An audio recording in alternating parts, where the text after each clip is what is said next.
penuaian, salam terobosan. Semangat pagi yang di Amerika dan semangat malam. Malam-malam tetap semangat yang ada di Indonesia. Senang sekali hari ini Minggu 9 Februari 2025 jam 10.13 pagi waktu New York. Kita boleh bersama-sama dalam ibadah online persembahan dari gereja BMC New York. Nah, Bapak Ibu sekalian, kita tahu bahwa visi yang Tuhan taruh untuk gereja BMC tahun 2025 adalah future foresight. Ayat emasnya diambil dari Efesus pasal 5 ayat yang ke-17 dan di bulan Januari subtemanya adalah stay connected. Artinya begini, Bapak Ibu sekalian, biarlah di tahun 2025 kita terus stay connected dengan Tuhan, terus terhubung dengan Tuhan, sehingga kita dapat memahami apa kehendak Tuhan. Kita dapat memprediksi apa kehendak Tuhan, dan karena kita stay connected dengan Tuhan, maka Roh Kudus memberikan kekuatan dan kemampuan kepada kita untuk menghadapi hari-hari yang ada di depan kita, sehingga kita mengalami yang namanya masa depan yang menyenangkan, masa depan yang wonderful, masa depan yang diberkati oleh Tuhan, masa depan yang sesuai dengan rencana Tuhan, yaitu masa depan yang cerah, masa depan yang penuh dengan pengharapan, bagian daripada setiap kita di tahun 2025. Maka itu waktu kita memasuki di bulan Februari 2025, kita mendapatkan tuntunan untuk be fearless, bebas daripada rasa takut. Memang di depan Bapak Ibu sekalian banyak hal yang tidak bisa kita ketahui apa yang akan terjadi dan mungkin itu menakutkan, tapi biarlah melalui subtema di bulan Februari ini kita benar-benar membebaskan diri ini dari rasa takut. Maka itu renungan pada hari ini saya beri judul, Jangan Takut. Allah sudah menyediakan jalan keluar. Ayo baca bersama-sama, bersama saya 2, 3. Jangan takut. Allah sudah menyediakan jalan keluar. Tepuk dada kita masing-masing, katakan, jangan takut. Allah sudah menyediakan jalan keluar. Mari kita buka Alkitab kita dari kitab Kejadian pasal 21. Kita akan baca mulai ayat yang ke-8 sampai dengan ayat yang ke-21. Demikian bunyi firman Tuhan ayat yang ke-8. Bertambah besarlah anak itu dan ia disapeh. Lalu Abraham mengadakan perjamuan besar pada hari Ishak disapeh itu. Nah, dalam tradisi Yahudi kuno, Bapak Ibu sekalian, anak-anak biasanya disapeh di antara usia 2 hingga 5 tahun. Jadi kemungkinan besar Ishak, anak daripada Abraham ini, berusia sekitar 2 atau 5 tahun saat berhenti menyusu dari ibunya dan mulai makan makanan padat secara penuh. Nah, pada zaman Ishak disapeh, maka pisah susu ini adalah peristiwa besar yang dirayakan sebagai pertanda pertumbuhan daripada seorang anak. Mari kita baca sekarang ayat yang ke-9. Pada waktu itu, Sarah, yaitu istrinya Abraham, melihat bahwa anak yang dilahirkan Hagar, perempuan Mesir itu bagi Abraham, sedang main dengan Ishak anaknya sendiri. Ayat yang ke-10. Berkatalah Sarah kepada Abraham, usirlah hamba perempuan itu beserta anaknya. Sebab anak hamba ini tidak akan menjadi ahli waris bersama-sama dengan anakku Ishak. Nah, dari 2 ayat ini, ayat yang ke-9 dan ayat yang ke-10, di situ muncul tokoh yang bernama Hagar. Siapa Hagar? Hagar itu adalah pembantu daripada ibu Sarah ini, istri dari Abraham. Karena Sarah waktu itu tidak sabar, menunggu anak yang dijanjikan oleh Tuhan, maka Sarah memakai pikirannya sendiri agar supaya Abraham menyetubui Hagar, pembantunya ini, supaya dari Hagar bisa keluar atau melahirkan anak. Nah, Sarah melihat kondisi dirinya sendiri yang Alkitab mencatat bahwa dia sudah mati haid, maka secara logika, secara ilmu pengetahuan tidak mungkin Sarah itu bisa melahirkan anak. Tapi Alkitab dengan jelas berkata, tidak ada yang mustahil bagi Tuhan dan tidak ada yang mustahil bagi orang percaya, ya. Nah, akhirnya Hagar ini melahirkan seorang anak laki-laki yang diberi nama Ismail. Kita sudah membacanya tadi, bagaimana waktu itu Sarah melihat bahwa bahwa Ismail sedang bermain-main dengan Ishak, ya. Dan kemudian di dalam hatinya Sarah itu merasa tidak nyaman, sehingga dia berkata kepada Abraham untuk mengusir Hagar beserta anaknya, untuk mengusir Hagar dan Ismail dari kediaman Abraham. Coba kita lihat ayat yang ke-11. Hal ini sangat menyebalkan Abraham oleh karena anaknya itu. Kata sebal, Bapak Ibu sekalian, artinya merasa jengkel, kesal, terganggu secara emosional, ya. Bayangkan Bapak Ibu sekalian, Hagar sebagai pembantu di rumah tangganya Sarah itu adalah seorang pembantu yang baik, sudah tinggal dan cukup kenal dengan keluarga Abraham. Kemudian atas inisiatif Sarah, maka Abraham menyetubui Hagar sampai punya anak. Dan anak itu bertumbuh menjadi besar, dan kurang lebih ketika peristiwa pengusiran ini, kurang lebih usia Ismail itu ditafsir-tafsir sekitar 15 tahunan, Bapak Ibu sekalian, ya. Waktu kami pergi ke Israel beberapa waktu yang lalu, ada seorang ibu kesaksian sampai berlinang-linang air mata karena anjingnya mati, Bapak Ibu sekalian, ya. Dia ceritakan kesedihannya, dia kumpul sama anjingnya sekian tahun, dia merasa sedih. Nah, kita bisa bayangkan betapa sebalnya hati Abraham. Dia harus mengusir Hagar dan Ismail, ya. Ayat yang ke-12. Tetapi Allah berfirman kepada Abraham, janganlah sebal hatimu karena hal anak dalam budakmu itu. Dalam segala hal yang dikatakan Sarah kepadamu, haruslah engkau mendengarkannya, sebab yang akan disebut keturunanmu ialah yang berasal dari Ishak, ya. Nah, dari ayat 12 ini sebetulnya ada beberapa poin yang bisa saya sampaikan, tapi saya mau sampaikan tentang janganlah sebal hatimu, ya. Jadi apapun kondisi hati kita, Bapak Ibu sekalian, tidak ada satupun yang tersembunyi di hadapan Tuhan. Waktu kita marah, waktu kita galau, waktu kita sedih, waktu kita sebal, itu Tuhan tahu, Bapak Ibu sekalian. Karena Tuhan itu adalah Allah yang Maha Tahu. Waktu Tuhan sebal, Tuhan sangat tahu dengan kondisi daripada Abraham ini.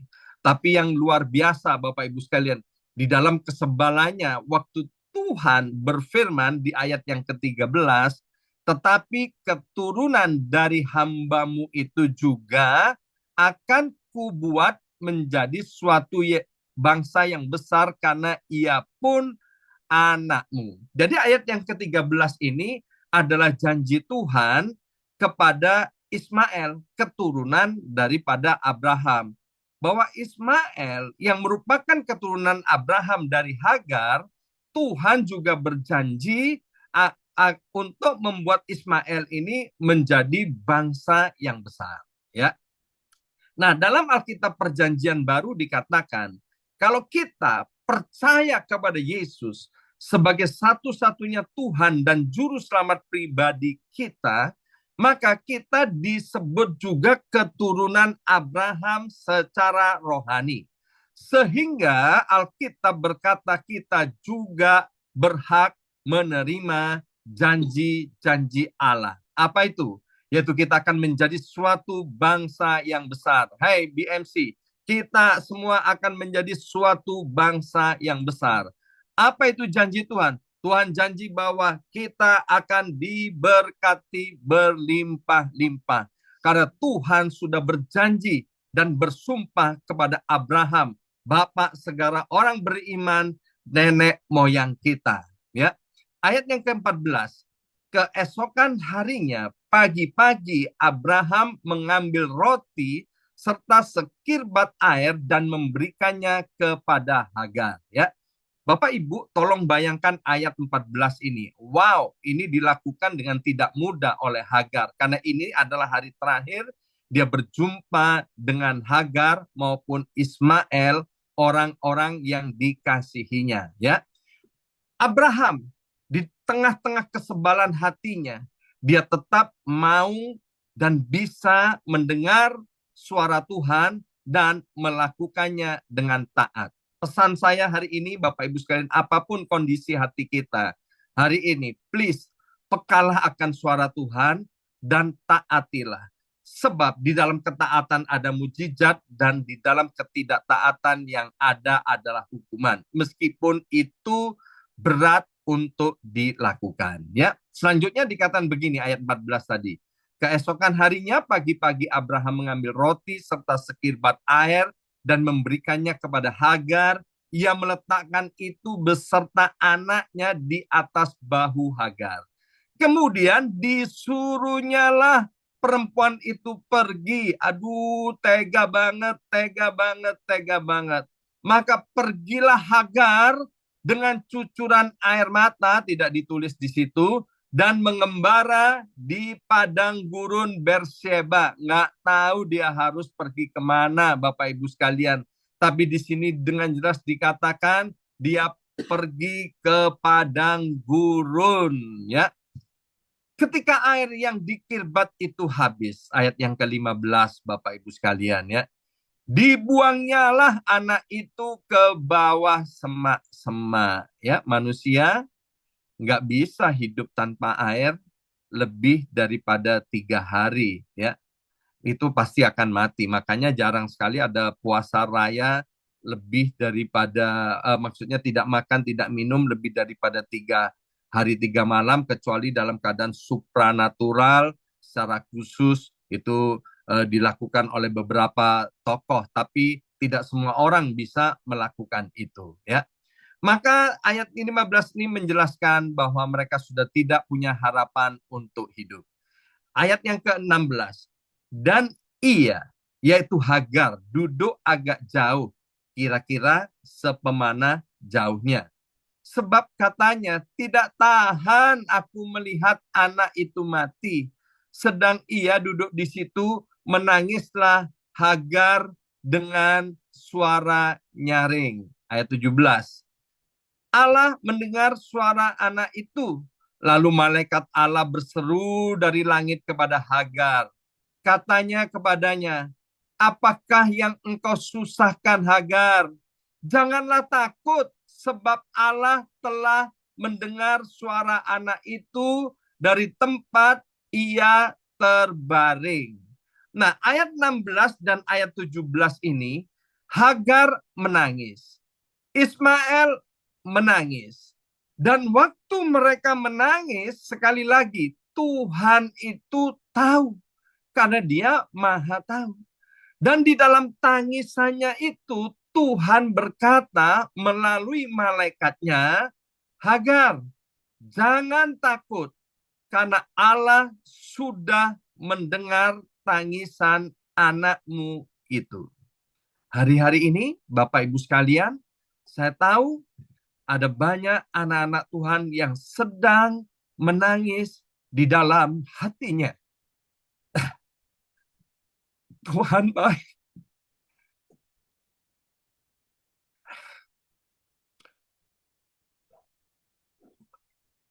Saya tahu tangisan Bapak Ibu sekalian, Tuhan mengerti.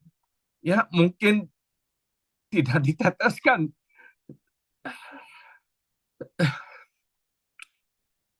Tapi percayalah, waktu kita menangis, kita sedang sedih, Tuhan memperhatikan.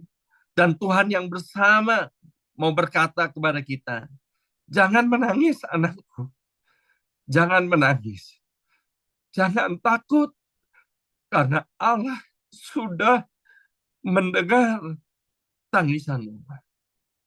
Ayat yang ke-18. Bangunlah, angkatlah anak itu, dan bimbinglah dia, sebab aku akan membuat dia menjadi bangsa yang besar. Bapak Ibu sekalian, percayalah, Tuhan akan membimbing setiap kita. Ya, setiap kita. Tuhan akan membimbing setiap kita menjadi suatu bangsa yang besar. Amin. Kita itu begitu berharga. Kita itu begitu disayangi oleh Tuhan. Harga kita itu sama dengan putra Allah sendiri, Yesus Kristus itu. Maka itu jangan izinkan hati kita menuduh kita, yang membuat kita minder, yang merasa kita tidak layak, kita tidak berarti. No, Bapak Ibu sekalian. Setiap kita berharga di hadapan Tuhan. Maka itu Yesus itu mati di atas kayu salib karena cintanya yang luar biasa kepada kita. Ayat 19. Lalu Allah membuka mata Hagar sehingga ia melihat sebuah sumur. Ia pergi mengisi kirbatnya dengan air, kemudian diberinya anak itu minum. Maka itu Bapak Ibu sekalian, saya beri judul renungan hari ini, jangan takut, Allah sudah menyediakan jalan keluar. Ya. Dan waktu Hagar ini, Bapak Ibu sekalian, dia mulai mempercayai Tuhan, maka dia bisa melihat sebuah sumur yang ada di dekatnya, yang sebelumnya dia nggak bisa lihat. Bapak Ibu sekalian, pertolongan Tuhan itu sesungguhnya ada di dekat-dekat kita. Tapi karena kita terlalu larut di dalam kesedihan hati yang begitu mendalam, sehingga kita tidak bisa melihat pertolongan yang dekat-dekat dengan kita.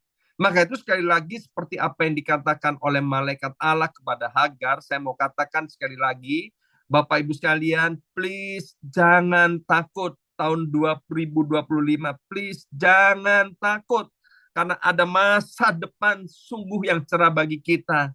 Karena Allah sudah mendengarkan tangisan setiap kita. Ayat 20. Allah menyertai anak itu. Allah menyertai Ismail. Sehingga ia bertambah besar. Ia menetap di padang gurun dan menjadi seorang pemanah. Ayat 21, maka tinggallah ia di padang gurun Paran dan ibunya mengambil seorang istri baginya dari tanah Mesir. Josh Muller adalah seorang hamba Tuhan yang hidup pada abad ke-19 di Inggris. Ia mendirikan panti asuhan, Bapak Ibu sekalian, bagi ribuan anak yatim piatu. Tetapi ia tidak pernah minta uang, minta sumbangan untuk kelangsungan daripada panti asuhannya. Ia hanya berdoa dan mempercayai bahwa ini proyek daripada Tuhan, maka Tuhan akan menyediakan kebutuhan mereka. Satu hari Tuhan izinkan tidak ada makanan di dapur mereka. Kemudian stafnya bertanya, Pak Josh Muller, ini nggak ada makanan loh untuk hari ini. Apa yang harus kita lakukan? Josh Muller bilang begini, kumpulkan semua anak-anak di ruang doa, suruh duduk dan berdoa. Ya, nah ketika anak-anak ini mulai duduk dan berdoa, maka Bapak Ibu sekalian ada seseorang mengetuk pintu panti asuhan itu. Dan ternyata ada sebuah truk yang membawa roti mampir ke panti asuhan itu, dan dia berkata, ini aku digerakkan oleh Tuhan untuk mampir ke panti asuhan ini dan memberikan truk itu, memberikan roti itu. Dan tak lama kemudian seorang tukang susu yang truknya mogok di dekat panti asuhan itu, dia datang ke panti asuhan ini untuk menawarkan susu gratis ini. Kenapa? Karena truk ini kalau diperbaiki akan memakan waktu cukup lama dan susu-susu yang ada di dalam truk itu akan rusak. Maka kemudian susu gratis ini pun diberikan kepada panti asuhan. Yehova Jireh, Tuhan Allah yang menyediakan. Seperti Hagar menemukan sumur air di tengah tangisannya. Josh Muller melihat bagaimana Allah menyediakan jalan keluar di saat yang paling mendesak. Nah, Bapak Ibu sekalian, ada sebuah konsep 9 9 90-10 prinsipal yang dikemukakan oleh Stephen R. Covey, penulis buku The Seven Habits of Highly Effective People, ya. Dikatakan begini, saya punya bukunya, nanti kalau ada Bapak Ibu yang kepingin membacanya, 10% dari hidup adalah apa yang terjadi pada kita. 90% sisanya adalah bagaimana kita meresponinya. Ya, tolong perhatikan ini. 10% dari hidup adalah apa yang terjadi pada kita. 90% sisanya adalah bagaimana kita meresponinya. Artinya, hanya 10% kejadian dalam hidup yang berada di luar kendali kita. Misalnya, seperti pagi ini kita mau naikkan puji-pujian melalui Zoom, tidak bisa karena ada gangguan internet, ada gangguan di aplikasinya dan lain sebagainya. Itu di luar kendali kita. Cuaca, ya, ini sedang turun salju, bahkan seminggu ini akan ada parade salju di kota New York. Itu juga di luar kendali kita. Kecelakaan, kemudian perlakuan orang lain kepada kita, itu adalah hal-hal yang di luar kontrol kita. Itu termasuk wilayah yang 10%, ya. Tetapi Stephen Covey dia bilang begini, sementara 90% lainnya adalah bagaimana kita bereaksi, bagaimana kita berespon terhadap situasi tersebut. Jadi prinsip ini menekankan tanggung jawab pribadi dalam menghadapi kehidupan, dalam menghadapi tantangan, dalam menghadapi rintangan, dalam menghadapi masalah, dalam menghadapi situasi yang akan kita hadapi. Respon atau reaksi kita terhadap suatu peristiwa jauh lebih penting daripada peristiwanya itu sendiri. Sekali lagi, Bapak Ibu sekalian, respon atau reaksi kita terhadap suatu peristiwa jauh lebih penting daripada peristiwanya itu sendiri. Rasa takut adalah respon yang alami, yang Tuhan berikan untuk melindungi kita, Bapak Ibu sekalian. Namun rasa takut ini kalau tidak dikendalikan, rasa takut itu bisa mematikan, bisa membelenggu kita, bisa menghambat pertumbuhan kita untuk mencapai masa depan yang cerah dan masa depan yang penuh dengan pengharapan. Maka itu Bapak Ibu sekalian, ayo kendalikan rasa takut itu. Rasa takut itu yaitu diberikan oleh Tuhan Bapak Ibu sekalian sebagai suatu proses yang alami supaya manusia ketika menghadapi ancaman atau bahaya dia waspada. Tuhan menciptakan rasa takut sebagai mekanisme melindungi kita agar kita bisa menghindari hal-hal yang berpotensi mencelakakan kita, baik secara fisik maupun emosional. Contohnya, misalnya, rasa takut akan api membuat kita hati-hati, ya. Kita tidak akan bermain api. Kalau nyalakan kompor, mau keluar rumah, kita periksa ke dapur kita, apakah kompor itu apinya sudah dimatikan. Ini kan namanya rasa takut ya, untuk menghindari kita dari hal-hal yang tidak diinginkan. Rasa takut terhadap air tidak membuat kita sembarangan berani terjun di tengah lautan, ya. Nah, rasa takut terhadap kegagalan bisa memotivasi kita untuk lebih mempersiapkan diri. Mari yang pertama kita akan belajar dari ayat-ayat yang kita sudah baca, Kejadian 21 ayat 8 sampai 21. Yang pertama, respon yang salah terhadap rasa takut, ya. Hagar dan Ismail diusir dari rumah Abraham dan mereka mengalami ketakutan besar di padang gurun. Hagar merasa putus asa, berpikir anaknya akan mati, ia menjauh dan menangis ketakutan. Ini adalah respon yang salah. Respon Hagar yang salah terhadap rasa takut adalah putus asa dan menyerah. Maka itu pesan saya, please jangan give up Bapak Ibu sekalian, ya. Jangan pernah menyerah apapun yang terjadi. Karena Alkitab berkata pencobaan-pencobaan yang kamu hadapi itu adalah pencobaan-pencobaan yang biasa-biasa saja, yang tidak akan pernah diizinkan oleh Tuhan melebihi kekuatan kita, ya. Kesalahan daripada Hagar yaitu Hagar itu fokus kepada keadaannya, ya, sehingga dia tidak mengandalkan janji Tuhan. Mengapa ini salah, Bapak Ibu sekalian? Karena ini menunjukkan keraguan pada janji Tuhan, ya. Abraham ragu akan janji Tuhan. Tadi kita udah baca di ayat yang ke-13 dan 18 bagaimana Tuhan berjanji kepada Abraham maupun kepada Hagar itu sendiri bahwa Tuhan akan pelihara, Tuhan akan buat Ismail ini juga menjadi bangsa yang besar. Hari ini Bapak Ibu sekalian, jangan pernah ragukan janji Tuhan. Ya, saya ini pribadi Bapak Ibu sekalian, dijanjiin sesuatu oleh siapa saja, ya, saya itu senangnya luar biasa, ya. Meskipun mungkin janji itu belum tentu digenapi untuk dilakukan kepada saya, tapi senang banget saya Bapak Ibu sekalian, ya. Lebih-lebih janjinya Tuhan.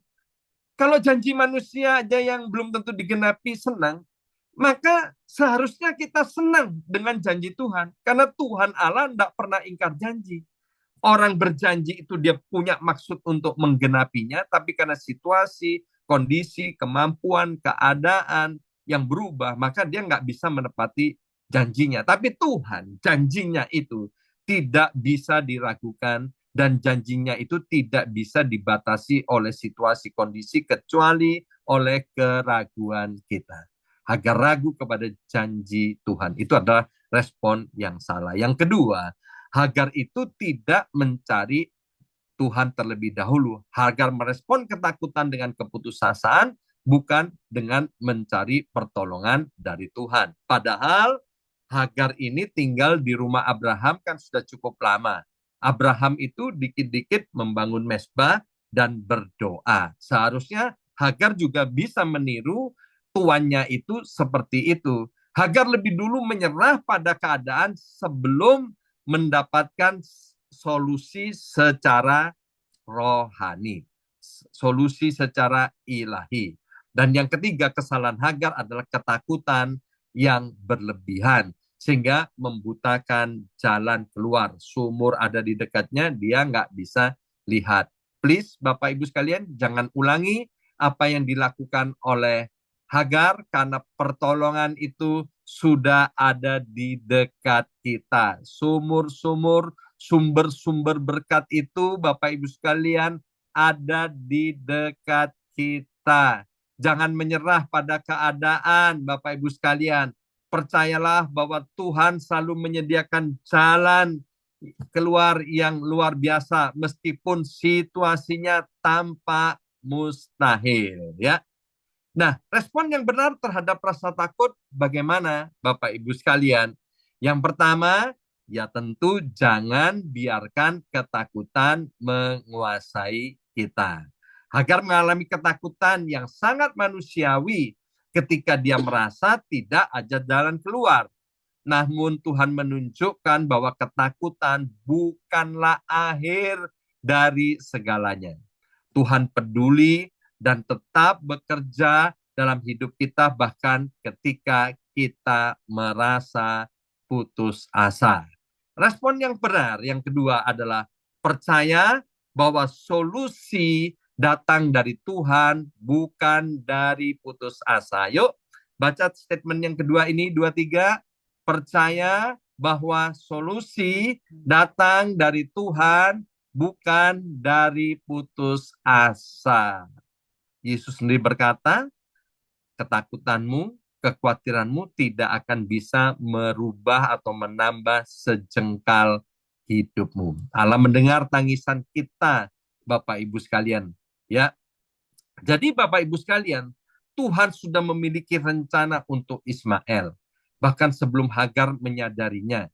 Ini mengingatkan kita bahwa Tuhan mengendalikan segala sesuatu dan kita harus percaya kepada Tuhan Yesus, Tuhan Allah yang berdaulat, Tuhan semesta alam ini. Bahkan ketika masa depan kita nampak gelap, nampak suram, nampak tidak ada pengharapan, tetaplah percaya kepada Tuhan. Di dalam kitab Yesaya berkali-kali dikatakan Tuhan itu yang membuat jalan di tengah-tengah padang gurun. Tuhan yang sama yang membelah lautan, yang membuat jalan di tengah-tengah lautan itu. Demikian juga Tuhan yang mengasihi kita, Yesus Kristus, yang akan menyediakan jalan keluar yang terbaik bagi kita. Dan yang terakhir, Bapak Ibu sekalian, jangan takut. Allah sudah menyediakan jalan keluar, yaitu hadapi ketakutan dalam dunia yang penuh dengan ketidakpastian. Jangan pernah kita menghindari dunia yang penuh dengan tidak kepastian ini. Tahun 2025,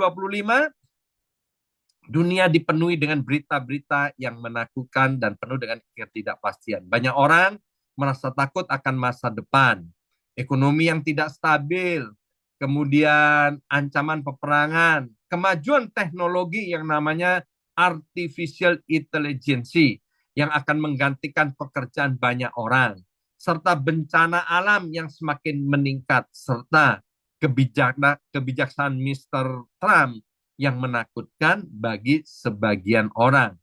Di tengah situasi ini, Bapak Ibu sekalian, sebagai orang percaya, bagaimana kita harus bersikap?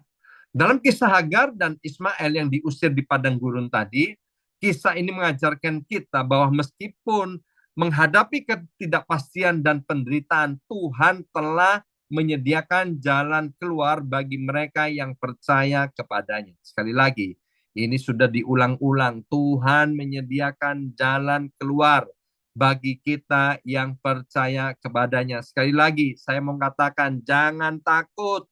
Allah sudah menyediakan jalan keluar yang terbaik bagi kita. Ya, ketika manusia melihat keterbatasan, Allah melihat jalan keluar. Ketika kita merasa ditinggalkan, dengar Bapak Ibu sekalian, Allah tetap menyertai kita seperti Allah menyertai Hagar dan Ismail. Ketika kita tidak tahu kemana harus melangkah, Allah memberikan petunjuk. Ya, Bapak Ibu sekalian, khususnya buat para imigran, saya mau sampaikan begini. Pada tahun 2025 ini, ya, Mr. Trump kan sudah menyampaikan tentang rencana mendeportasi 11 juta imigran ilegal dengan melibatkan militer dan teknologi pengawasan, ya. Sehingga sekarang di banyak jalan-jalan yang saya lihat dengan mata kepala sendiri dan beberapa supermarket yang biasanya banyak imigrannya itu tiba-tiba menjadi sepi, Bapak Ibu sekalian. Nah, ada dua ayat yang saya mau sampaikan kepada Bapak Ibu secara khusus. Yang pertama, Filipi 1 ayat yang ke-6. Filipi 1 ayat yang ke-6. Mengenai hal ini, aku yakin sepenuhnya, yaitu Ia yang memulai pekerjaan yang baik di antara kamu akan meneruskannya sampai pada akhirnya pada hari Kristus Yesus. Yang pertama saya dapatkan begini. Bapak Ibu ada di Amerika Serikat, apapun caranya waktu itu, percayalah kalau Tuhan izinkan Bapak Ibu sudah ada di Amerika Serikat, Tuhan tidak akan meninggalkan kita. Ya, firman ini dengan jelas berkata, Ia yang memulai pekerjaan yang baik di antara kami. Karena Bapak Ibu sangat kepingin ke Amerika dan sekarang ada di Amerika. Kalau hati kita terus berpaut kepada Tuhan, hati kita melekat kepada Tuhan, hati kita terus percaya dan setia kepada Tuhan, di sini ada jaminan, aku akan meneruskannya sampai pada akhirnya. Artinya apa? Penyertaan Tuhan itu akan senantiasa terus-menerus dalam hidup kita. Yang kedua, Yohanes 1 ayat 12. Namun semua orang yang menerimanya diberinya kuasa supaya menjadi anak-anak Allah, yaitu mereka yang percaya dalam namanya. Kata kuasa di sini itu di dalam terjemahan lain ditulis lebih jelas, yaitu hak dan kuasa. Bapak Ibu, kita yang percaya kepada Yesus bukan hanya diberi kuasa, tapi diberi hak. Artinya kita juga punya hak untuk tinggal di Amerika Serikat dengan legal, dengan resmi. Keluar masuk Amerika Serikat dengan legal, dengan resmi. Jangan pernah tanya gimana caranya. Sumur itu, penyediaan Tuhan itu sudah ada di dekat kita. Fokusnya jangan kepada ketakutan, tapi fokusnya kepada Tuhan. Saya percaya Bapak Ibu sekalian, BMC New York semuanya aman. Tidak ada yang ditangkap, tidak ada yang dipulangkan ke Indonesia. Saya akan terus mengawal Bapak Ibu sekalian dengan doa. Sudah belasan tahun saya berdoa, minta mujizat, surat-surat imigrasi itu terjadi atas Bapak Ibu sekalian, dan saya merasa sudah semakin dekat mujizat itu terjadi, ya. Terjadilah seperti apa yang kita percayai, ya. Hari ini kesimpulan, jangan takut, Allah sudah menyediakan jalan keluar. Yang pertama, Tuhan mau supaya kita jangan takut sebab Tuhan mendengar dan peduli. Yang kedua, ketakutan adalah respon alami, tetapi jangan biarkan itu menguasai kita. Tuhan mendengar tangisan hati kita seperti dia mendengar tangisan Hagar dan Ismail. Ketika kita merasa ditinggalkan dan putus asa, Tuhan tetap menyertai kita. Respon yang salah terhadap ketakutan seperti Hagar yang putus asa dan tidak melihat solusi di sekitarnya. Kita seringkali membiarkan ketakutan itu membutakan kita terhadap jalan keluar yang sudah Tuhan sediakan. Ketakutan yang berlebihan dapat membuat kita kehilangan harapan dan tidak mencari Tuhan terlebih dahulu. Respon yang benar terhadap ketakutan datang kepada Tuhan dalam doa dan percaya akan janji-janjinya. Amin. Mari kita berdoa. Materekan kebenaran firman Tuhan ini. Kami tahu Bapa, kami semua dikasihi oleh Engkau. Kalau Hagar dan Ismail yang diusir dari rumah Abraham ini dikasihi, dicintai, dipelihara oleh Engkau, lebih-lebih kami Bapa. Kami tahu selain kami keturunan Abraham, kami ini adalah anak-anak-Mu, kami milik kepunyaanmu, kami kesayanganmu, kami biji matamu, kami pasti ditolong oleh Engkau. Kami mengucap syukur Engkau sudah mendengarkan setiap tangisan yang ada di hati kami, setiap tetesan air mata kami yang dicucurkan diam-diam, tidak ada orang yang melihat. Engkau yang mengetahui dan melihatnya. Engkau yang sudah menampung di dalam kirbat-Mu. Kami percaya jalan keluar itu sudah semakin dekat dalam hidup kami. Penyediaan Tuhan itu sudah semakin dekat di tempat kami. Kami lepaskan berkat atas semua jemaat ini Tuhan. Tahun 2025 ini menjadi tahun kejayaan, tahun keemasan lebih daripada tahun-tahun yang lampau dari kehidupan kami semua. Apapun masalahnya, baik itu surat-surat imigrasi, keuangan, pekerjaan, kesehatan Tuhan, karir, hubungan suami istri, orang tua anak, menantu mertua, semuanya mengalami terobosan, semuanya mengalami revival dan pertolongan Tuhan. Terima kasih Bapak. Sekarang berkati setiap anak-anak-Mu yang sudah melayani dan mempersembahkan ibadah raya online pada hari ini. Kami percaya apa yang dikerjakan tidak ada yang sia-sia di hadapan Tuhan. Mari angkat kedua belah tangan kita, arahkan wajah kita ke sorga dan terima dengan iman berkat dan rahmat dari Allah Bapa yang mencintai kita, yang mengasihi kita. Bapa mengarahkan wajahnya kepada kita, menunjukkan belas kasihannya yang besar kepada kita. Tuhan menerangi kita dengan wajahnya melalui anak yang tunggal Yesus Kristus. Dan persekutuan yang manis dengan Roh Kudusnya, Tuhan melindungi kita sehingga kemana saja kita keluar dan masuk, mulai hari ini, senantiasa aman, dilindungi oleh Tuhan dan diberkati berlimpah-limpah. Yang percaya terima berkat ini dengan iman, dan dalam nama Yesus katakan amin 3 kali. Amin, amin, amin. Selesai.